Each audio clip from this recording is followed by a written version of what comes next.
Hi Booktube, this is Juan from Just One Reader. Today is a beautiful day here in Mexico City. Very bright, sunny, lovely day, and I feel like doing a tag. I will be answering the DNF tag, which was created by Gunpowder Fiction and Plot. What a cool name for a channel, I have to say.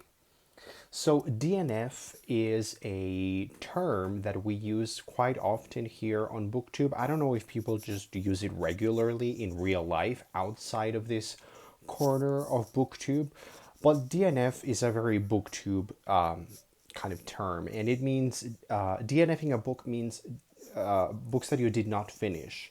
So books that you quit reading, that you decided to bail on, that are just not worth your time for whatever reason. I think we all have encountered this situation at some point. So the first question in the book tag is, do you DNF?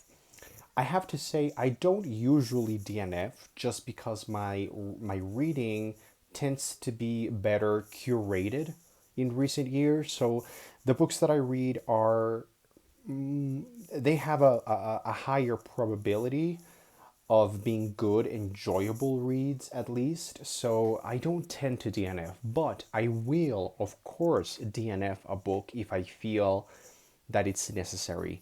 When a book starts to feel unenjoyable, when I am just not joyful about the experience, when the book starts to feel more like a chore that I have to get done, that's when I know I have to DNF. Second question is, if you DNF a book, does it count as a book read in the month? No. If I DNF a book, it doesn't count as a read book on Goodreads or my own reading, but I will mention it in a wrap up or in a video. I think that even if you don't finish a book, I think it's worth discussing why you decided to not continue reading it. So I will mention it and consider it for other things. Question number 3.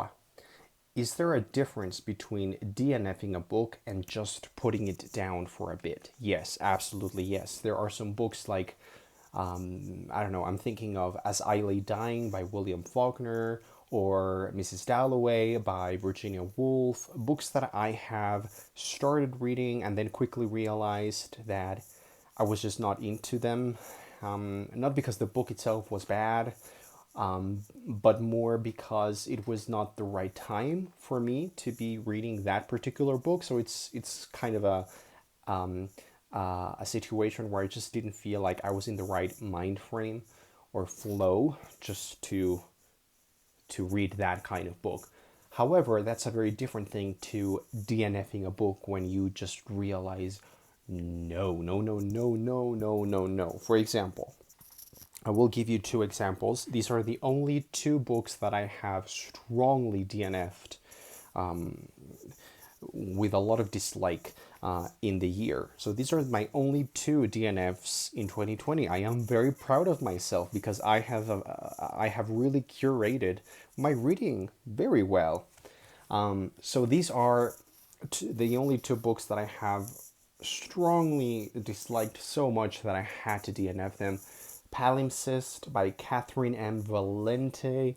What a horrible book. What a horrible writing style. So pretentious and convoluted and masturbatory. It was just horrible reading this book. The writing style was so off-putting and awful. And then the other one was even worse. A Peculiar Peril by Jeff Vandermeer. This book was unbelievably obnoxious. I really wanted to like it because I have liked Jeff Vandermeer's work before in Annihilation. And this was sold to me as a YA fantasy with some tropes of fantasy that I would recognize and love, but also Jeff Vandermeer's signature bizarre quality of his writing. This book was so awful that I only managed to read 2 chapters, and oh, holy mother of baby Jesus in hell, this was horrible. I wanted to kill Jeff Vandermeer. I wanted to kill myself. I wanted to burn the book and burn with it. That's how much I hated the writing. It's all about the writing, really, for me. If the writing is so pretentious and so convoluted and stupid and ridiculous, it's unacceptable. So I quickly DNF'd it. So that's an example. Those are two examples of books that I strongly DNF'd immediately. Now, question number 4 is, what is a popular book that you have DNF'd? Well, a couple of years ago, I read the first book in the Life Ship Traders trilogy by Robin Hobb, which is a very beloved trilogy on BookTube. And the problem with that is that I read the Spanish translation. And it was a very poor translation, in my opinion. I don't know if the translation itself is bad or just the idea of reading Robin Hobb in another language that is not the original's English is ridiculous. I think it's a little bit of both. But anyways, I really disliked the writing. I thought it sounded artificial, it sounded wrong, and I just didn't like it. I didn't exactly DNF it in the traditional sense, but I sort of skimmed through it very quickly, when you start aggressively turning the pages just to see what's happening, what's going to happen, if it's going to get good. It never gets good. When you start hate reading a book, it never gets good because you are hate reading it. You're just doing it so as not to feel guilty and feel like you finished it. But I didn't really feel like I finished it. So for a few years, I felt that I really hated Robin Hobb because I hated that experience. But then I realized it wasn't that I hated Robin Hobb or the book. I had hated the experience of that writing in Spanish. So now I decided I was willing to give Robin Hobb a second try. I read the first book in the Farseer trilogy, which is Assassin's Apprentice. Loved it, loved it, loved it, loved the writing. I thought the writing was beautiful and warm and cozy and detailed and just, unbelievable. And I almost felt guilty for having hated Robin Hobb. Why am I pronouncing hated with a hard T? Hated.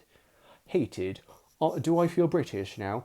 All I want is a room somewhere far away from the cold night air, with one enormous chair. Oh, wouldn't it be lovely?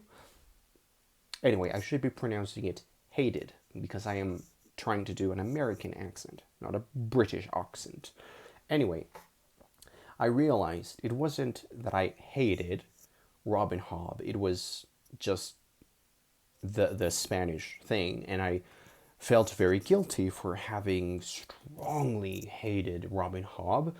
And I decided that I needed to forgive her and forgive myself for not liking her before. And now I picked up the Life Ship Traders trilogy, but in English. And these editions are so beautiful. So beautiful. These are the British editions, and they are lovely. Wouldn't it be lovely? These are lovely. And I am reading the Farseer books at the moment, but when I finish those, I will read these. Then question number 5. What book do you wish you had DNF'd? Harry Potter and the Cursed Child. I wish that book didn't exist, but I also wish I hadn't read it or had DNF'd it. I love J.K. Rowling. I adore J.K. Rowling. Everything to do with her, I completely love her. But that book just kind of ruined me and wrecked me. I have tried to deny it and repress it for all these years. There's another book that I read with a lot of hate because it was just so frustrating. It was infuriating. It was by Marlon James. It was the winner of the Man Booker Prize like 3, 4, or 5 years ago. Something about Jamaica. Hated that book. Hated it.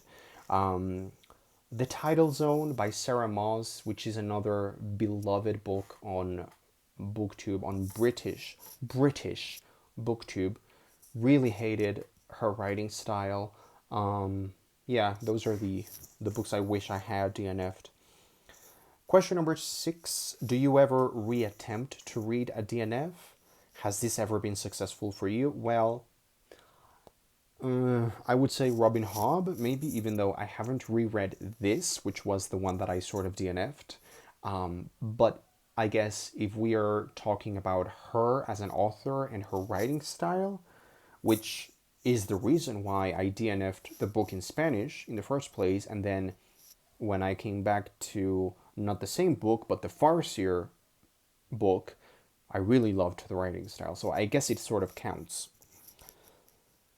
Question number 7. What do you do with the books that you DNF? Well, it's a problem because here in Mexico we don't really have public libraries that we can just take our books to. So we also don't really have secondhand bookstores that carry books in English. Or maybe there are, but I just don't know about them. If you do know, please let me know, because I would love to be able to take my books somewhere and give them away, and maybe someone eventually will find them and like them. So what I do is usually give them away to friends. Question number 8. Do you choose more or less risky? Okay, I read that wrong. Do you choose more or less risky titles because of your stance on DNF? I would say that my stance on DNFing has always been the same. If a book is not joyful, I'm not reading it. I'm not. If I see that there is nothing really worth pursuing with a book, or nothing that I can find redeemable or interesting, like a light at the end of the tunnel with a book, I will DNF it.